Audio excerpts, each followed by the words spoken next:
تو اکٹھے ہونے کی جگہ تو اللہ نے جنت بنائی ہے، دنیا تو دنیا کے کاروبار میں بھی جدا کر دیتی ہے، اور اگر دین کے لیے جدائی ہو گئی تو پھر کون سی بڑی بات ہے، اللہ ہمیشہ اکٹھا کر دے گا۔ میری بہنوں، صحابہ رضی اللہ عنہم تھے، جنت ان کے لیے واجب تھی، پھر بھی گھروں کو چھوڑا اور قبریں بنی ان کی پہاڑوں میں، ریگستانوں میں، میدانوں میں۔ ابھی آپ کے بنگلہ دیش آنے سے چند دن پہلے ہماری جماعت گئی تھی اردن سے ہم یہاں بنگلہ دیش آ رہے ہیں، تو ہمیں وہ صحابہ کی قبروں پر لے گئے۔ معاذ ابن جبل پہاڑ کی چوٹی پر اکیلے ہیں، 7 نوجوان بیٹے، عبد الرحمن ابن معاذ، دونوں باپ بیٹا اللہ کے راستے میں شہید ہوئے، دونوں کی قبریں ہیں۔ شرحبیل ابن حسن رضی اللہ عنہ ایک وادی میں سوئے پڑے ہیں، زرار ابن ازور رضی اللہ عنہ ایک ٹیلے پر ان کی قبر تھی، حضرت ابو عبیدہ بن جراح رضی اللہ تعالی عنہ کی ایک راستے کے کنارے پر قبر تھی۔ پھر ہم آگے پہاڑوں میں گئے، موتا ایک میدان ہے جہاں جنگ موتا لڑی گئی تھی، اور جس میں 3 بڑے صحابہ زید، جعفر، عبداللہ شہید ہوئے تھے۔ جب ہم حضرت جعفر کی قبر پر گئے، آپ یقین مانو ساری جماعت ہماری رو رہی تھی، ہم اپنے آنسوؤں کو روکتے تھے، رکتے ہی نہیں تھے۔ حضرت جعفر کا سارا واقعہ آنکھوں کے سامنے گھوم گیا۔ 30 برس کے نوجوان بیوی تھی، چھوٹے چھوٹے 4 بچے تھے۔ تو جب اللہ تعالیٰ کے راستے میں نکلے اور جھنڈا اٹھایا اور شیطان سامنے آیا، کہا جعفر تیری جوان بیوی، تیرے چھوٹے بچے کیا بنے گا ان کا؟ حضرت جعفر نے فرمایا ارے لعین، اب کب آیا ہے؟ اب تو اللہ کے نام پر جان دینے کا وقت آیا ہے۔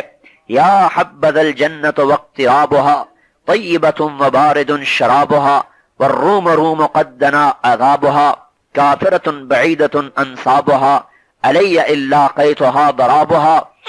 یہ شعر پڑھے، اے جنت اب تو مجھے تیرا شوق ہے، آگے بڑھے۔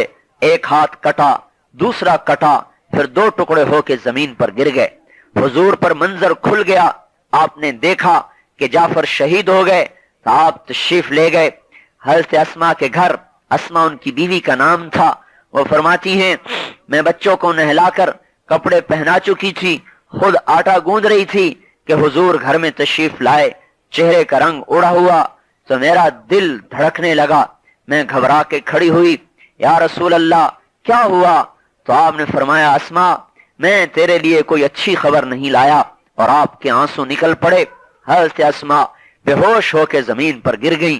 چھوٹے چھوٹے بچوں کو چھوڑ کر، جوان بیویوں کو چھوڑ کر، اور پہاڑوں پر سوئے ہوئے ہیں، اونچا پہاڑ ہے۔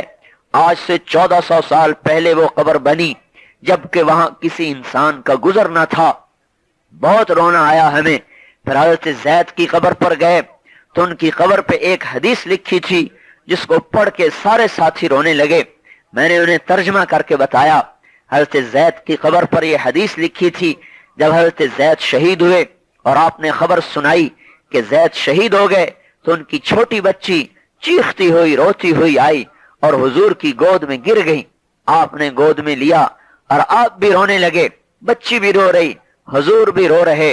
حضرت سعد بن عبادہ نے فرمایا، عرض کی یا رسول اللہ ما ھذا البکا، یہ کس لیے رو رہے ہیں آپ رسول ہیں؟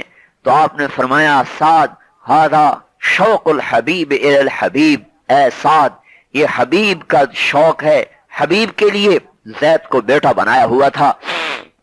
ساری جماعت وہاں ایسا رو رہے تھے کہ اوپر پہاڑ پہ قبر ہے، دور دور تک آبادیاں نہیں تھیں، سنسان ویرانے میں قبریں بنی، سناٹے میں قبریں بنی۔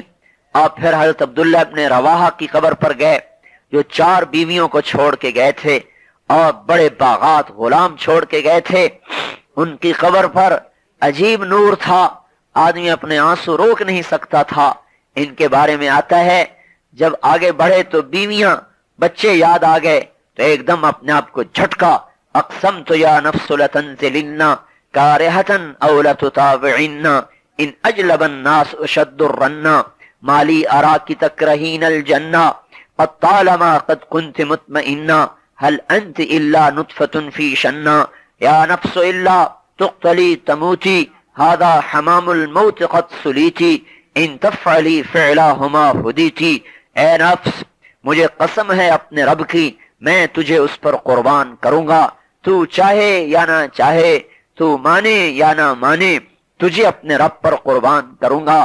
تجھے عرصہ ہوا بیوی بچوں میں رہتے ہوئے، اب جنت کا شوق کر، جنت کی طلب کر، لوگ اسلام کو مٹانے کے در پہ ہیں، تو بیوی بچوں کا شوق رکھتا ہے، ایسے نہیں قتل ہوا تو موت تو آئے گی، کر وہ کام جو تیرے ساتھیوں نے کیا، اور یہ کہہ کر چھلانگ لگائی اور ان کے جسم کے ٹکڑے ٹکڑے ہو گئے۔ وہ جگہ ابھی بھی محفوظ ہے جہاں وہ تینوں صحابہ شہید ہوئے تھے۔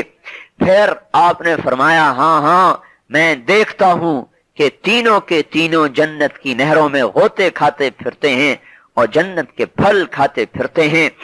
میری بہنوں، یہ وہی محنت ہے تبلیغ کی جو آج ہم بھول گئے۔ عورتیں روکتی ہیں نہ جاؤ، مرد کہتے ہیں میں نہیں جاتا۔ عجیب بات ہے، جس کام کے لیے ہم آئے تھے اسی کام کے لیے اپنے آپ کو پیچھے ہٹا رہے ہیں۔ کوئی عورت نہیں کہتی خامند سے فیکٹری نہ جاؤ، کوئی خامند یہ نہیں کہتا میں فیکٹری نہیں جاتا، بیوی کہتی جاؤ جاؤ، خامند بھی کہتا ہے دیر ہو رہی ہے فیکٹری جانا ہے۔ اسی طرح میری بہنوں، آپ اپنے حوصلے بلند کرو۔ آپ کی ذریعے سے تو آپ کے پورے خاندان میں الحمدللہ تبلیغ کی گاڑی چل پڑی ہے۔ بہت سے نوجوانوں کو ان کی عورتوں نے نکالا الحمدللہ،